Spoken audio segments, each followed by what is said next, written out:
Can you explain to people out there what your sight is like? Because you've got 3% of peripheral vision. Now, I got pretty good peripherals. I just know that from it, but that's 100% peripheral. What's it like for you? Now, mate, how do you read the waves in the lineup, like coming to you, that sort of thing, or do you need help with that? Is that just last minute? I feel a set will suck out more than a normal wave. Yeah, it draws more water. Well, it's got a longer period and whatever. So then, as soon as that happens, I like 3 or 4 paddles and I'm late takeoff, man. Before this book, a blind mother and a sighted child had to read 2 different books. So the sighted child would read the book that had the illustrations and the text in it, and the blind mother would read the Braille book.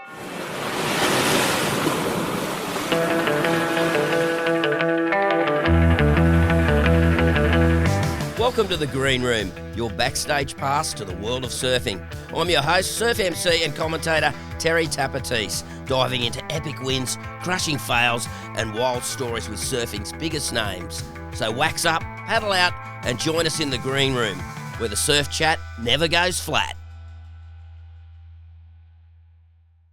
Surfing is hard. Some people make it look easy. Today's guest is one unique individual. World champion, cyclist, Paralympian, a surfer, a holder of the Order of Australia medal, a keynote speaker and author. I first saw Matt surfing in the Australian adaptive titles when my good mate Dale Taylor was competing. I was in disbelief that someone who was blind could catch a wave, let alone surf one. Matt is legally blind. He has 0% central vision and 3% peripheral vision. I met Matt at the Burleigh Board Riders Single Fin Classic, where he's surfed right on the rock break. Skill, guts, and his catch cry says, there is no such thing as can't. Welcome to the Green Room, Matt Formston. How you going, mate? Tappa, thanks for having me, mate. Mate, it's a pleasure. Now, you were diagnosed with macular dystrophy at 5 years of age. How was it growing up, everyday school life, sports life, etc.? Mate, well, it was just my life, right? So I didn't know any different, and I think that was probably one of the, when I do keynote speaking, I talk for an hour. Yeah. Most of the time it's about, when I finish, everyone comes up and goes, oh, your old man's amazing, your parents are amazing. It's all about them, not about me, how good they are, right? Because they were told, oh, your son's, because I was fully sighted till I was 5, and I went to mainstream school. So you had full sight. Do you remember having full sight? No, there's photos of me looking straight at the camera when I'm younger. And then all of a sudden, from 5 on, I'm looking anywhere else but the camera. Yeah. But I've got one sort of memory, and it's, once you get older and you tell stories become reality. So I don't know if this is true or not, but I've got one, and it's pretty clear. So I think it is a true memory. Christmas Eve at a mate's place, parents, friends down the street for a barbecue, and the dads went, let's go outside and see if we can see Santa in the sky. And as we looked up in the sky, there was a shooting star, or could have been Santa that went through the sky. And I just remember the clarity, because for me, I can see a little bit, but it's all like blur and shapes, like it's still blobs just moving around. Whereas I can just remember how clear all the dots were and the line going through all the thousands of little dots. But yeah, that's about the only thing that I can remember clearly. And like sport, Nate, you played some sport as a kid too. Yeah, I played a lot of sport. I played rugby union, rugby league. I played rugby league till about year to under 11s. I played my first rep jersey was a Manly Seagulls jersey. Wow. So I've won Australian jerseys in a few different sports, but yeah, that's my first ever rep jersey. And then I ended up playing rugby union for Ringa Rats, juniors, and then travelled overseas, ended up playing in Fiji, and they had palm trees in the field over there. Ran into a few palm trees because I couldn't see them. And then played ice hockey as well to a state level. So played a lot of sport. That was all able-bodied sport, right? That wasn't para sport. Yeah. Wow, that was able-bodied sport. Yeah. Wow. So that's pretty. Like for that time, that was the early 80s, wasn't it? Yeah, that's way ahead of its time. Come on, Tappa, early 80s, maybe late 80s. Yeah, I'm born in the 60s, mate. So, but mate, yeah. So you were way ahead of your time, really, because it's only. It's really only in the last 20 years or so they've integrated people with any disabilities into normal schools and all that sort of thing. So you did normal school all the way through as well? I did, and that was one of the things with my parents. Like I wasn't. As soon as I was diagnosed, they basically said, the school, all the experts basically said to my parents, he needs to leave the mainstream school and go to a school for kids with disabilities. Can't stay in the mainstream school. So it's only that I was already in there and I hadn't lost my eyesight that I got to go to this mainstream school. And then my parents basically had to fight for me to stay there because they were like, your kid's blind now. He's not going to have any friends. He's not going to have any education. Won't play sport. It's a different child to what you thought you had. This is a different thing. You need to just get on board with it because he's a different human to the human you're expecting you're going to get. But that must have been pretty good for your development too, because you just had to do things, wouldn't it? Wouldn't that be like you just had to get it done? Yeah, look, it was for me, and look, it wasn't built for. It could have gone two ways, right? I'm a pretty resilient human, and I think I've been cheated a bit because I've had to have resilience. But going through the school, the teachers weren't trained to deal with kids with disabilities, so I just had to try and fit in. And I also was super embarrassed about my disability. Like I was, I lead with my disability now, and I'm sort of proud that I'm a blind person and I'm able to do what I can do. But back then, mate, I wouldn't. If you told me I was blind, I'd pretty much chock you on the chops. I was absolutely adamant that I wasn't blind. I was a normal person. Yeah. Don't treat me any differently. I'll prove you wrong. And that was, school was hard, mate. It was very hard. I got teased a lot. The kids would say, "How many fingers am I holding up?" Oh, yeah, shit like that. Yeah. Throw stuff at me just out of sight. So I didn't Young boys can be real dickheads, though. Yeah. Too. I don't know. You know. School's hard for anyone, right? Yeah. But if you got red hair, it's pretty hard. If you're blind, mate, it's pretty hard. So it was. Wow. The main thing I got out of school was learning how to surf pretty good and learning how to fight pretty good. Now, mate, what is like your sight? Can you explain to people out there what your sight is like? Because you've got 3% of peripheral vision. Now, I know I got pretty good peripherals. I just know that from it, but like that's 100% peripheral. What's it like for you? So I've got no central vision.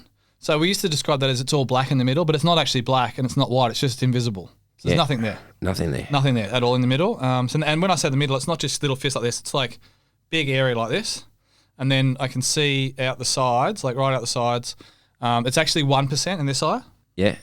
And then 3% in this eye, on my good eye.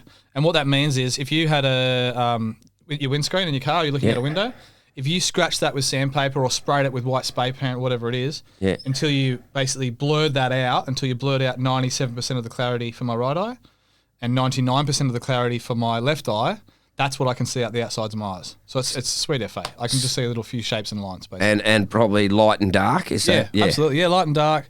Like I can see there's something over there at the moment. Like the light. Yeah, that's the light. Yeah, that's a light. Yeah, but I don't know what it is. Like it sort of looks like a square. Yeah. Yeah, you're right there too. But that's I can sort of see shapes and lines. That's about it. Right, yeah, mate. Well, you handle yourself really well in the outside world because I've seen the footage. You ride a bike, skateboard, to the point that people, in fact, Dale's mate, Dale Taylor, your mate, or my mate, your mate, his mate Martin from New Zealand was watching you surf and he saw you do a turn to kind of avoid a guy who was dropping. He goes, "Look at him. He can't be blind." And then it's just that little outside sense that you get, is it? Is that what makes you and you can ride a skateboard and a bike. That's what gets me. Yeah, when I was riding bikes professionally, I'm doing a lot of weights, right? We worked out in the gym that it was really hard for me to do a squat standing still to balance. Yep. So my balance works really well when I'm moving. So if I'm on a bike, I can balance really well. And I used to race my mates on the bike growing up, and we didn't have gutters in our street, so I'd just ride on the side of the road. And I'd feel if I went off a bit, I went onto the grass, I could feel that, and then back on the road. So I just sort of ride on a straight angle on the sides. And then that's how I could feel the straight to ride straight and keep up with the boys. And then riding with my kids, I just ride behind them. They've all got bright helmets, so I can see these little bright yellow and bright green blobs in front of me, and I just follow those. And they give me a heads up if there's people coming or whatever. So just work out different ways of doing things. Wow, that's pretty cool. But I think there was a story in your movie there where you rocked up to the bus stop when you were at school on your skateboard. And what happened there? Yeah, so I used to skate heaps, like a lot. And I basically rocked up to the bus stop actually. So I grew up in Narrabeen. So I pulled up to the terminus in the morning and I'd skated from my place around the lake and I'd memorised everything. So I could do everything slow. And then the more I know something, I could go faster and faster. And mate, the Narrabeen in the 80s was a lot different to what it is now. There wasn't really people around. There wasn't a lot of cars around. So I'd basically skate down the street and then just skate straight across Pitwood Road, because there was no cars. I could hear if the cars were coming. And then I basically ollied up the gutter behind the bus, skated up and then kicked my skatey up, kicked it, caught it. Stepped onto the bus and flicked out. I had this cardboard thing. It's a visually impaired person's permit, which was my bus pass. Yeah. Which means for anyone that's visually impaired in New South Wales, they get free transport anywhere in New South Wales on any public transport, right? So, flick this card out, and he goes, "Oh, who'd you steal that off?" I was like, it's mine, and he's like, "No, it can't be yours. I just saw you skate." And that's just one thing. It comes up in the movie because it's just the theme through my life that you've got to either be, and to your point, your mates, Dale's mate said, he was not blind, right? So you've either got to be 100% disabled, like you've got to be in a wheelchair and you can't even feed yourself, or you've got to be able to lift weights and stand up and jump on the back of a truck, you know what I mean? Like people can't, there's no nuance to disability for most people. Whereas for me, I do pretty good with what I got, right? I've worked out how to do it well. But people, as soon as you do it well, people go, well, there's obviously no disability because he can do that. So there's no way anyone can do that with a disability. So he obviously doesn't have a disability. Well, that's like my friend Dale, you know, like with what he does, mate. Unless you saw his foot, you wouldn't know because he used to play touch footy with us. He surfed just as good as anyone. So, but you know, that's I suppose that's just using what you've got to the maximum. That's pretty cool. Now, mate, how did you get introduced to surfing, and what was your first wave like? Mate, so like I grew up in Narrabeen. Damien Hardman lived in my street. I used to catch the bus to school with the Hog, with Nathan Hedge. Like it was like Christo Hall was one of my best mates growing up in the street. So we all lived in the same area. So like everyone surfs in Narrabeen. Well, they did back then. Yeah. I remember the Beach Boys came and played at the Rat Park. Like it was just a beach surf town, and so I was not like anyone else. But I remember I bodyboarded for the first 5 years of my surfing career. So from like 5 to 10. Yeah. And Dad would basically push me into waves and come and get me, and then take me out again and push me into another one, and then eventually he'd walk next to me and talk me through it, and I learned how to feel and hear the waves coming and how to duck dive because I can feel the suck just before the white water hits you, and I learned to do all that on a bodyboard. And that's one of the people say to me now, how can you learn to surf blind? And I'm like, well, just get on a lid. Like no one wants to surf on a lid, but it's the best way because you have so much contact with the water. You know, you're not dealing with standing up. You're not dealing with all that balance. You can just feel the water. So and you rail too. Like when you're on a lid with no fins, you're having to use the rail of the board to get across the wave and generate speeds. Anyway, did that for 5 years, and actually I how I got surfing. I was at Seal Rocks. Yep. Seal Rocks, beautiful spot. And I was about 10 years old, and there's this. We're having a bonfire on the beach at night with the kids, and there's this young girl that was pretty cool, I thought, and we had a good chat. So I was pretty excited about that. The next day, I'm out with my mates in the water surfing, and she's out there, and they said, "Oh, she's over there, matey." So I sort of kicked over on my bodyboard and said, "Good morning," and because I could sort of see the blob of someone in the water, and no one responded. So I was like, kicked back over to the boys, and I'm like, "No, it's not her." They're like, "Yeah, it's her, mate, for sure." So anyway, a bit later, I built up a bit more courage and went back over again for a second go, and I was like, "Yeah, good morning, how are you?" No response.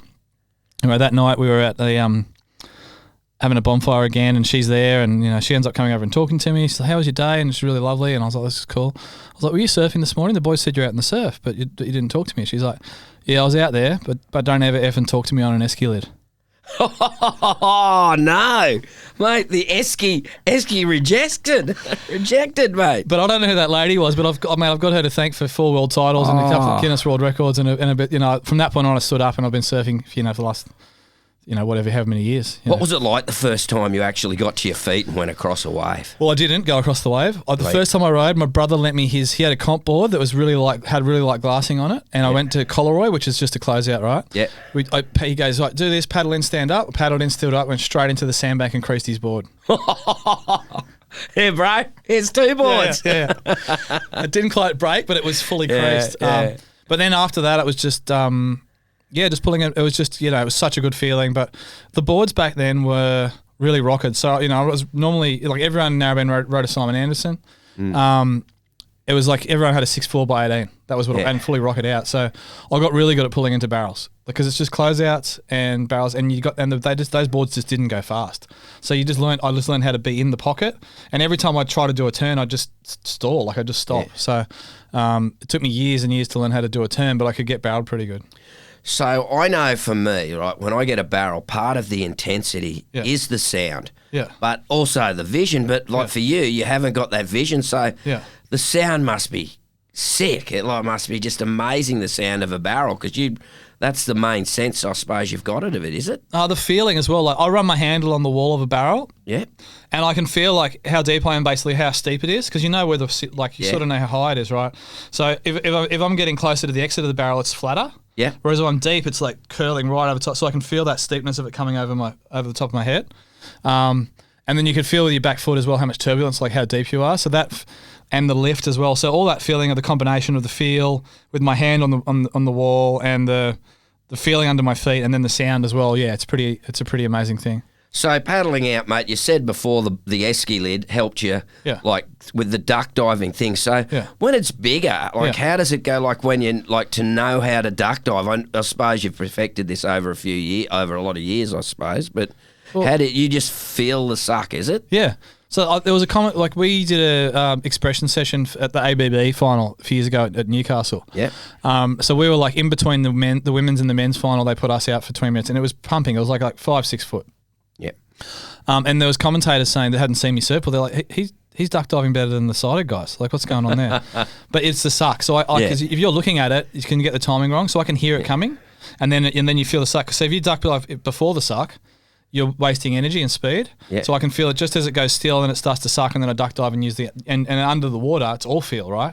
Yeah, of course, yeah. So and then when I'm under the water, my board goes down, goes flat, and then I come back up, and then it's just rinse and repeat. God, I know when I was in the dark once, like stayed out way too late, and I copped it so bad. I definitely didn't feel the suck because of this like translucent lip landed on the nose of my board because I just didn't see it, and I got smashed. So that's unbroken waves can be tricky. Like a broken wave's harder, but also like because the cadence, like I can sort of sense the period. Yeah. What gets tricky for me is like on a choppy day or a bit stormy. Short period, but even stormy. Like there'll be like a wave in between the wave. Yeah. And that one will get me.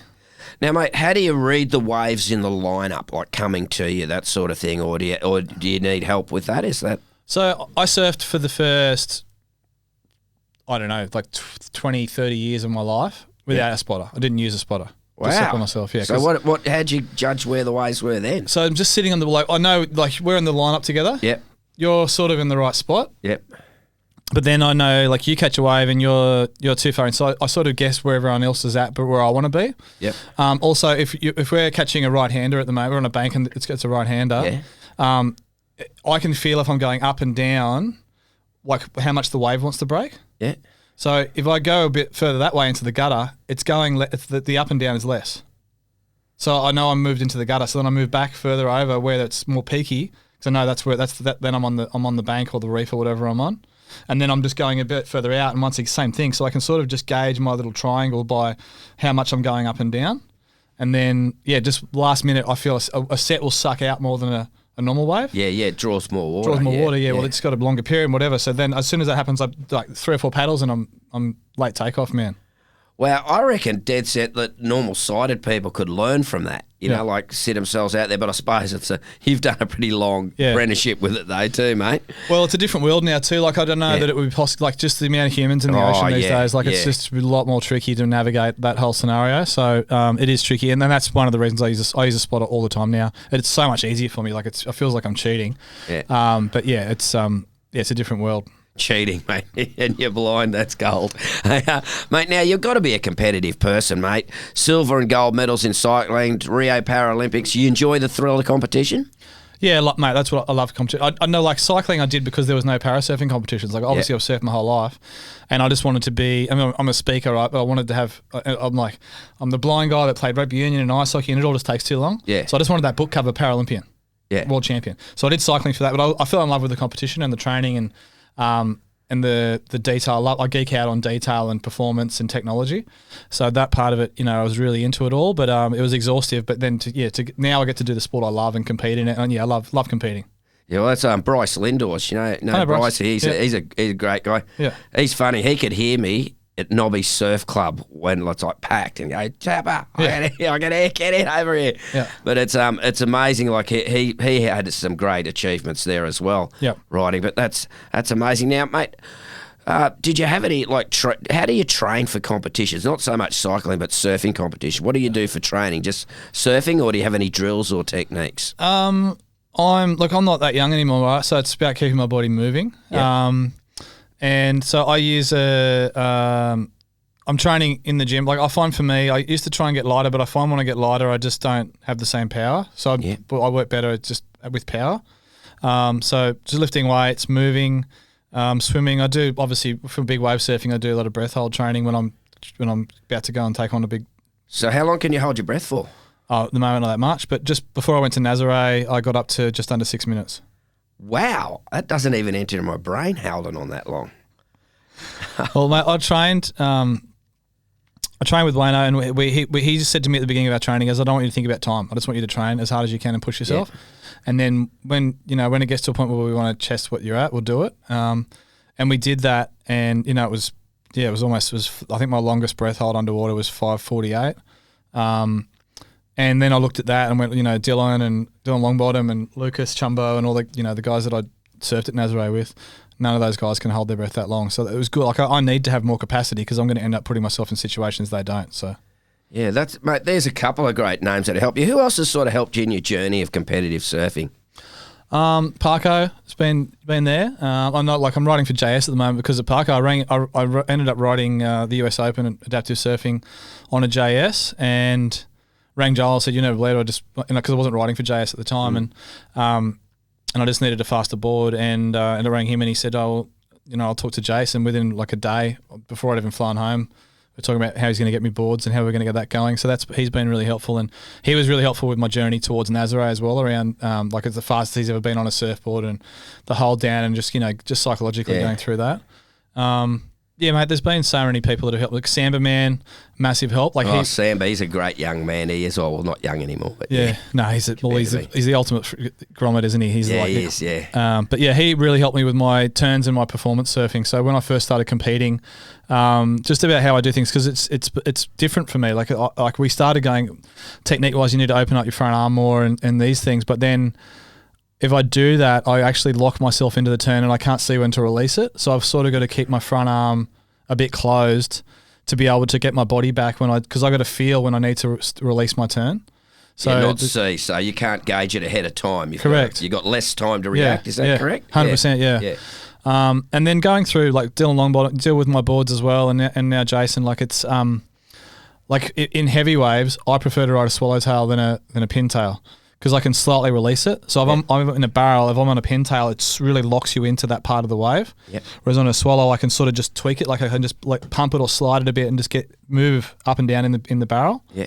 And then also turning, like if I'm on a round tail or a pintail, and I've locked into a turn, it's going to hold that arc, which is good for a sighted person, right? Because you can see where you want to position that arc. Yeah.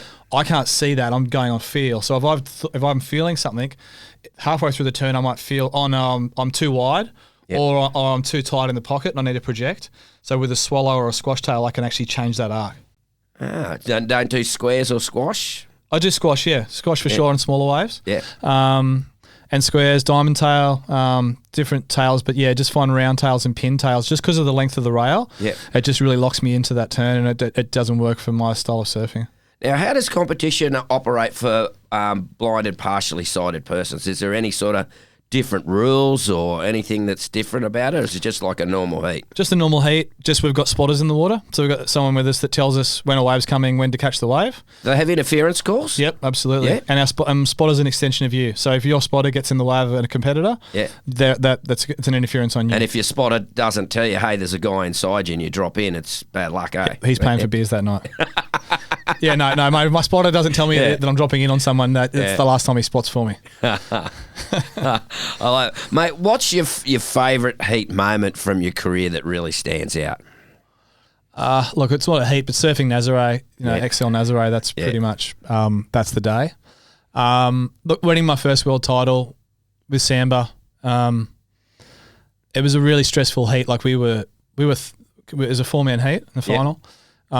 We were third. We were winning in the first sort of 10 minutes, and then the heat continued, and then we were basically coming third, and we were just sitting in the ocean, and there was just nothing. It was nothing, and we were sitting wide. We were like over on the right-hand side of the bank, and there was 3 other guys, sitting together in the middle, and we're coming third.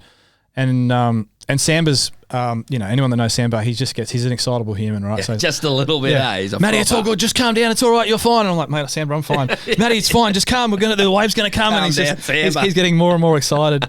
And then this wave came, and I think I got a 9.3 or something on that wave. Oh, and sick. So it was just like that clutch moment where, with 30 seconds to go, we got the score and got the world title and came in together. And we'd been working together for a couple of years at that point. So that was a pretty special moment. That's cool. Now, mate, there's no such thing as can't is your mantra, I believe. What do you mean by this, and how do you factor that into everything you do? Look, like an example of that. It's pretty hard living in. My dad said to me, "You can't use the word can't," so we weren't allowed to use the word can't in our house growing up. And I'm the same with my kids. My oldest is like he's 10, right? He's just turned 11. Yeah. So he turned around to me 6 months ago and said, "Dad, there is such a thing as can't. I can't fly to the moon with my own body." And I was like, "Well, mate, actually, no, sorry. I think I don't agree with you, because I purely believe that if you choose right now at the age of 10 that's what you want to do, that's your life's mission, you may have to put everything else aside. You may have to sacrifice, not having children, do all these other things. You'll have to, but if you start building a life towards that goal right now, I purely believe that if you don't get there, you'll get very close within your lifetime. But, it's all about what you're willing to sacrifice and how much work you want to do." Well, has there any been moments in what you've done where you thought, "Oh, God, this is kind of impossible," and you've overcome it? Mate, I'm trying to set up some teams for junior rugby league at the moment. I'm feeling that right now with the politics of junior sport. Yeah. I can get that one, mate. Junior sport. Oh, God. Look, I think in reality, I built the first ever carbon tandem bike. So I raced on a tandem bike when I was racing. And all the single bikes at that time were carbon bikes, right? And I'm like, why are we riding? We were riding on a steel tandem. Like, why are we riding on steel? Oh no, you can't make it out of carbon. It'll snap. It's too much force. Because we're two elite cyclists. Yeah. I was leg pressing, so I was 73. I'm 92 kilos right now. Yeah. I'm not crazy overweight. Like, I could definitely lose a few kilos, but I'm not massive. You're not. Yeah. Yeah. I was racing at 73 kilos. Wow, that's mega skinny. Yeah. Crazy. And at the time I was leg pressing 440 kilos. What? Yeah, so the power output of those cyclists. So two of us on a bike together, we're putting out almost a ton of force. So the bike's got to take all that, and deliver that to the back wheel. But anyway, I worked with a few companies. The first company everyone said you can't do it, and I started working with a company in California. We didn't quite get there, and I worked with another company in France, and we got there. But there was a few times along that journey where it's like, oh, this is really hard. It's not going to get there. But we ended up getting there, and then we took it to the total next level because we use that material. A, it's lighter and it's stiffer, but B, we can shape it to whatever shape we want. So then we can make it more aerodynamic as well. Wow, that's an amazing achievement. Have you put any? Is there any technology that you've sort of put into surfing as well? Any of that sort of stuff, or? Not really. Leave that to the professionals. Well, it's a dark art, isn't it? Yeah, it is. Yeah. Like, you get three boards that are supposed to be the same board, and they're not. I had one copied exactly the same. Yeah. So much different. Look, I think there's an opportunity for textures. I don't know if anyone's tried it yet, but I mean, the fact that we use flat boards that don't have, golf balls have dimples in them. Yeah, there's the old golf ball surfboards. Yes. And the jet bottoms. I was talking to DH about that recently. Yeah. They reckon they go. Yeah, they do. Look, I've tried channel bottoms before, but the same thing. I feel like it locks me in too much, and then when you release it, it sort of does a funny grab thing. Yep. But who's to say that you can't get... Oh, look, you know who does that well? I rode it, Tomo. So actually, my first... world title, I run on a Tomo Evo. Yeah. That was a really good board, and that had channels in it, and it got up and went really quickly. Yeah, my shaper Ian Byrne, he does the curve channels, and I find they don't lock you in as much, the curve, because that's a big thing with those really deep channels. I found that it's like you're on a railroad track nearly. Yeah, it sort of locks you into that turn too much. Yeah, for sure. They are great when it's big and hollow and really fast. Yeah, I know Mark Savage is a big fan of the Burns boards and the channels, the channel bottoms. Yeah, he's pretty good. Now, mate, are there any technology or training methods that you use, especially, I know you do a lot with Surfing Australia there. Are there any sort of training methods or technology that you use to help you, train for these events?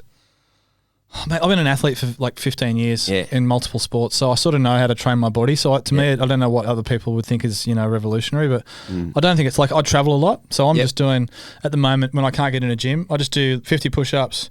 I just do 50 squats, 50 lunges, 50 sit-ups, a 50-second plank, and that just keeps me, in some sort of decent condition. Yeah. And then I use sliders. So I use I've got a slider that I do lunges with, and slide out to the side, and then sliders to simulate paddling. And I think they're a really good thing. I don't think many people use them, which I don't understand, because it's such a good way to simulate that flow motion. Because on land, it's all very static. Whereas if do you know what I'm talking about, the sliders?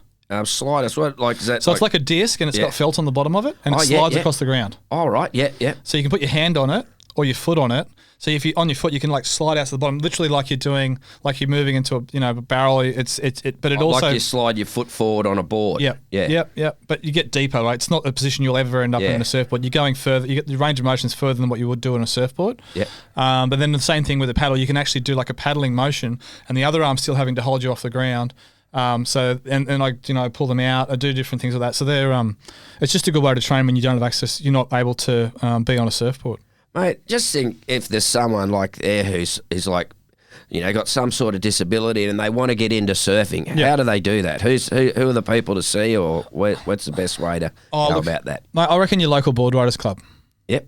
Because it's all good to say to Surfing Australia, I want to start surfing, and then you go for like I do camps for kids that are blind, right? So I do a camp. I do 20 kids. Most of those kids won't ever surf again. Yep. They have the best time. They're all like, this is amazing. But then that you need support. Like anyone that surfs, right? Most people learn to surf. They learn when they're a grommet. Yeah. Because you got that time. You got that school holidays through summer. You do 6 weeks surfing every day, and then all of a sudden it's like walking, right? Yeah. For an adult, it's pretty hard because you don't have that time. And I think that time is even more difficult when you have a disability, because if you need support in the water, you need that person to help you. So if you can approach your local board riders club, they can potentially help you. But the other component is NDIS. Through the development of NDIS, there's a lot of support people out there. So just reach out to see if there's anyone through one of your local service providers, or even just chuck something up on the gram or on whatever your social media platform is. Say, I want to do this. Who can help me? Yeah, I know Byron Hoskins does a lot of work. He does some work with you too. Byers is a bloody legend. He's great, the work he does. Yeah, you got to be in Burleigh or within half an hour of him, otherwise you don't get access. Yeah, he's a great man. Legend. Mate, now the movie Blind Sea, I actually went and saw that in the cinema on the big screen, and it was amazing because, Nazaré is just like so big itself. Now, you're in Portugal for the movie. It must have been an amazing challenge. Now, besides the breath holding, was there any other sort of preparation you did for that? Look, I think me as an athlete, the how many years, 10 or so years, 15 years before that, psychologically prepared me for that, because I wasn't, obviously doubt is a huge issue in any environment, especially in the big wave environment.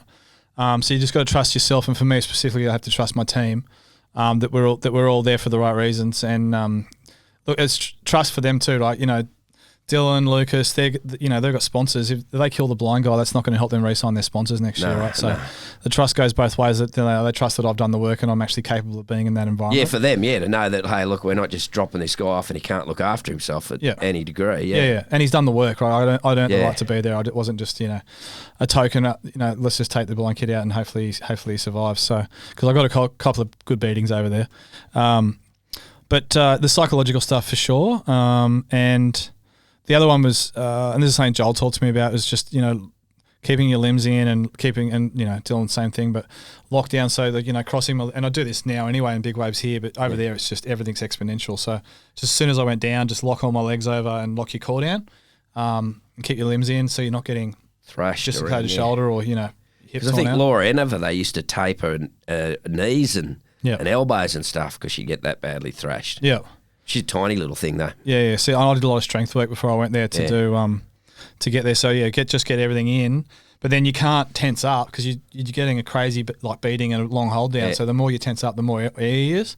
So it's just about that balance of locking everything down enough that you're not going to have your back broken, but then don't cook too much air. Now, you're underwater. I know that Ross Clark-Jones says he goes to a nightclub in his mind. He leaves his body and he's in this nightclub in his mind. Do you go anywhere when you're in that situation? I do, mate, and it's funny because that comes up a bit, and me and him have got completely different approaches to that and to life, right? Yeah. He's mad as a gut snake. He just goes in there. For me, I'm methodical about my preparation and everything's, everything I do, fins, everything is thought about 1,000 times. So, so that then comes across in the way I deal with my hold down. So I make an omelette. You make an omelette? Yeah. In your mind while you're being thrashed around? Yeah. Because it's a process for me. Because I'm a process person. Yeah. I go to the fridge. I get a couple of eggs. I walk over to the bowl, crack the bowl, and I'm starting to whisk them. And although I try and do it all in a calm way in my head, And I basically, I've never got to put the cheese on. I've put the omelette in the frying pan a few times. But you never got to get to the cheese. I never put the cheese on. So if I ever put the cheese on one day, I'll be getting a bit worried. Yeah.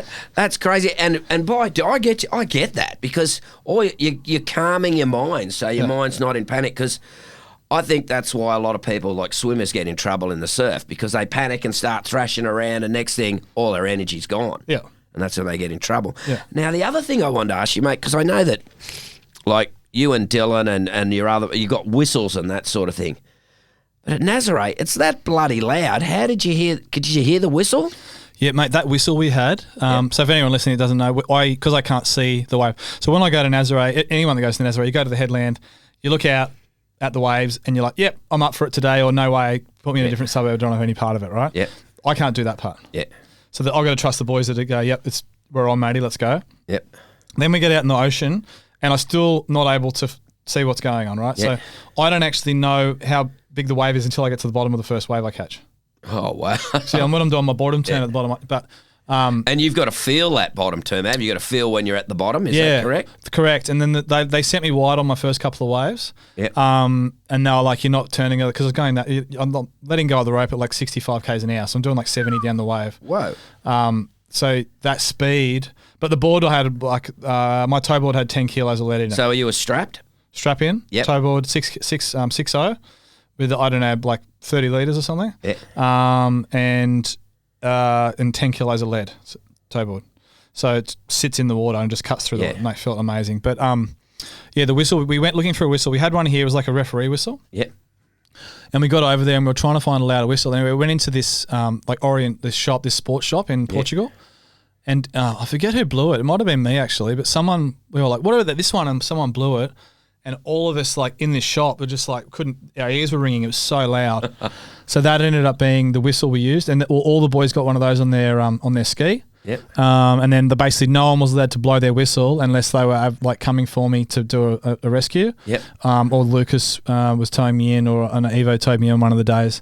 So whoever my tow driver was that day, they would blow the whistle to let me know when I was going to. So the first whistle, so they tow me into the wave. Yep. If they get in and they go, "No, it's going to close out," or "It's not the right wave," they didn't just turn back out, and I just keep holding the rope when we go back out to sea, right? If they're towing me in and they go, "Yep, this is the one," as soon as they know it's the perfect time for me to let go of the rope, they blow the whistle. Yep. And I just pull just to get a bit extra speed and then drop down the wave. And then they ride the corner of the wave so they can watch me.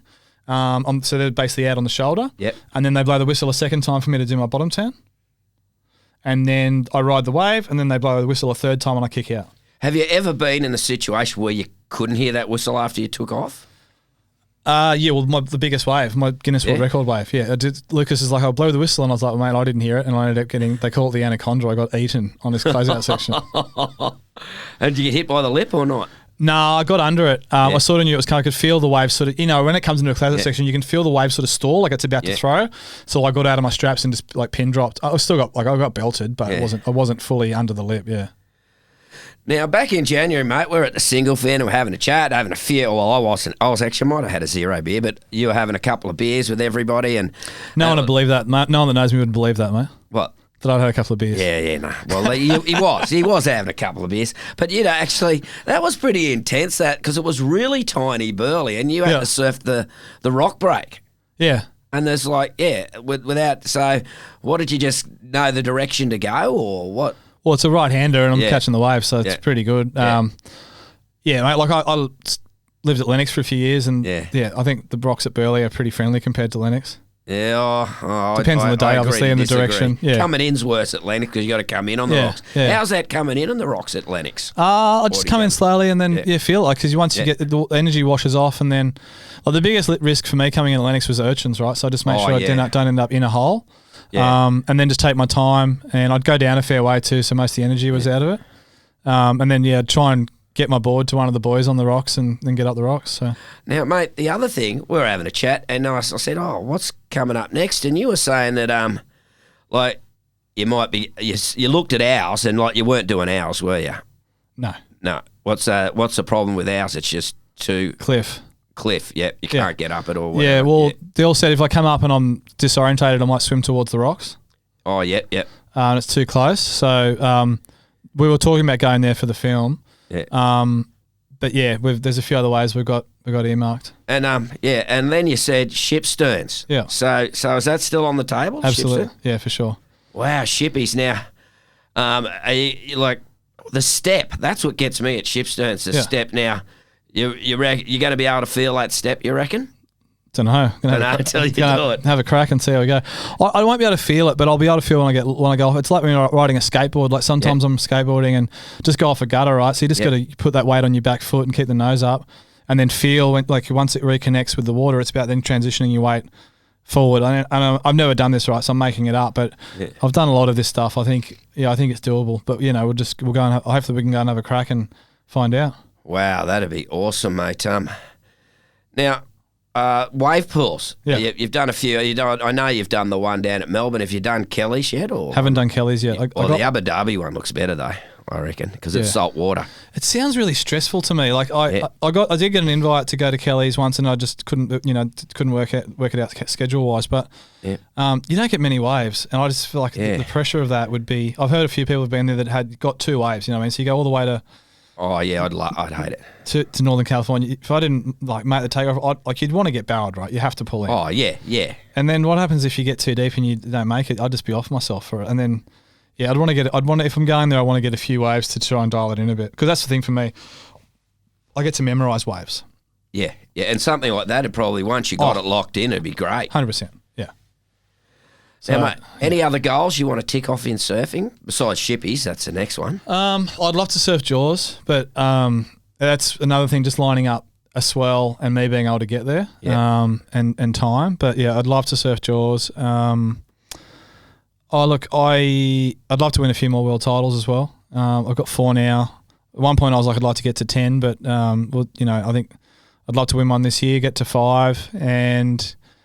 I'm probably going to start a freediving journey. I'm going to make another film, and I'm thinking on freediving. So that's going to be a bit of a distraction. But I think I've said to the guys we're making the film, we're doing anywhere we go for freediving, there has to be surf there. So I surf when the tide and the wind's good, and then we'll dive when it's not. So, wow, that's cool. Yeah.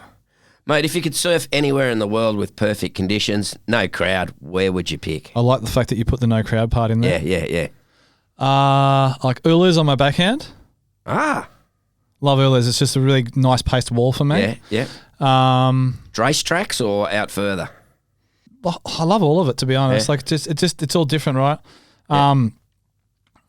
And I don't know about a right hander. Like there's so many. Like I like getting. I wouldn't want to pick one because I like getting. I don't really like getting barreled on my backhand anymore. I went over the falls at a really shallow wave, like a slab with Dylan in Fiji a few years ago, and landed on my head, and I've heard my neck go crack. So I've sort of made a decision that I don't surf backhand barrels like slabs anymore. I only go forehand. Like there's a little wave called in the Tellos called Rangus. Yeah, that's a really fun barrel for me. So yeah, I don't know. Just the part when you said and with no people. Yeah, any wave in the world. Yeah, mate, I think I'd take any wave in the world with no people. Yeah. Now, mate, also, you've written a children's book, Surfing in the Dark. What was your motivation for writing this book, and what was it about? Mate, someone rang me and said, we want to write a book about your life. Would you be up for it? Which is the same as a film, you know. I hand on heart, don't have the ego to go around saying to people, let's make a movie about me or let's write a book about me. But the drive behind it was that there was no books available. So Braille, so I can't read Braille, but for people because I was too. Oh, you can't read Braille? No, I was too cool, mate. Not narrowband boy. No one else read Braille. Oh, you wouldn't learn. No, I wasn't blind, right? So just the stupidest thing I've ever done in my life. But I never learnt Braille. Yeah. So I just listened and asked questions in class and memorised everything. But yeah, so the Braille is on white paper and it's just raised dots. Yeah. So before this book, a blind mother and a sighted child had to read 2 different books. So the sighted child would read a book that had the illustrations and the text in it, and the blind mother would read the Braille book. Yeah. So this is the first book where there's Braille integrated into a text and illustrations book. Oh, so that's really cool. Why hasn't someone done that before? Good question. Yeah. Yeah, that's amazing. Yeah, so we got a bunch of awards for it, and everyone was saying how amazing it was, what a great thing for inclusion and all this. And it's like, well, that's, thank you. But why hasn't it been done earlier? Yeah, well, because like for you as a kid, that would have been great. Yeah. Because it would have been. Well, it would have been no good for me, mate. Yeah, but you wouldn't. Yeah, you probably still would have gone, nah, I don't need that. Nah, I'm a narrow boy. I'm a pirate. Arr. Yeah. They make them tough in Narrabeen, don't they? Mate, especially back then. Like we had skinheads. We had it was a pretty rough. Like everyone it was Blacktown on the beaches. It was a pretty. I loved it, mate. Everything about it growing up was great. But it was, when I look back at it, it was pretty rough and ready town. Now, mate, you have your family. You got wife Rebecca and 3 kids. What's the family think of your adventures, in particular, taking on places like Nazray and Shipsterns and stuff like that? Mate, they just say it's just Matt. I think it probably stresses Beck out a bit, and the kids like Maxie, my oldest, he knows what Nazray is. The younger ones sort of don't. Yeah, they know what it is, but I mean they've all seen the movie now too, so I think it's just normal for them. Like when I go, I'm going to go surf Crazy Slab. They're like, okay, that's what Dad does. Dad's going to work. Yeah. Wow. Yeah. That's cool, but Beck probably stresses more than anyone, I suppose. Yeah, she does. Yeah, for sure. Yeah, she's like, you need to come home now and look after these children I've been looking after while you've been away. Get some brownie points up, mate. Yeah, come home and be the dad that you signed up to be. Yeah. Yeah. Oh, that's pretty cool, mate. Yeah. That's the same for everybody. Whatever 100%. You do, you know. Yeah. Like whether you're a pro surfer or you're in a job, you manage your job. And mate, you're pretty big in the corporate world. Are you still with Optus? Is that where you're with now? Yeah, I run sustainability at Optus Enterprise, and the chair of the Optus Disability Network. So, part of the leadership team there, and I've been with the company for 20 years. So they've looked after me really well throughout my whole sporting career, my journey. They've been an amazing company to work for and with. That's unreal, mate. Now, currently you're surfing in the World Adaptive Championships at Byron Bay. You're here today because it's flat. There's nothing out there. We were supposed to have Aussie champs on today, and it's been cancelled. We'll put it on tomorrow because hopefully tomorrow it's shin high, because today it's ankle high apparently. Yeah, it's supposed to get bigger. But mate, how's the camaraderie at those events? I've been to them, and just to watch for a normal able-bodied person, like I'm in awe of what all these people and people like yourself do, because it's not easy. It's not about easy, and they get out there and do it, and you can see the joy and the love of it in their faces. It must be a pretty good bunch to be around there. Yeah, mate, the whole international crew is awesome. Just a great bunch of people. So many stories about, how they all acquired or, were born with their disability. And you talk about joy, everyone's just doing it because they love it. Yeah. So it doesn't matter what the obstacles are. They're going to get over the rocks. They're going to get through whatever, I talked about earlier as being one of my favourite waves, but mate, it takes me nearly 2 hours to get to the bloody cave.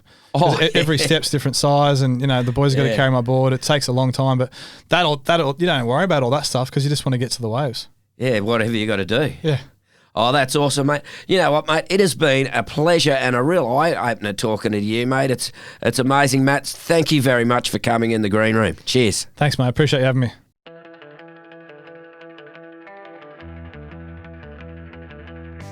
Thanks for tuning into The Green Room. A big thank you to our guests for sharing their stories and insights, our producer Sarah, and Podfire for bringing this podcast to life. Don't forget to subscribe, leave a review, and share The Green Room with your friends. We'll catch you next time for more conversations with the legends of surf and beyond. Until then, catch you in the waves.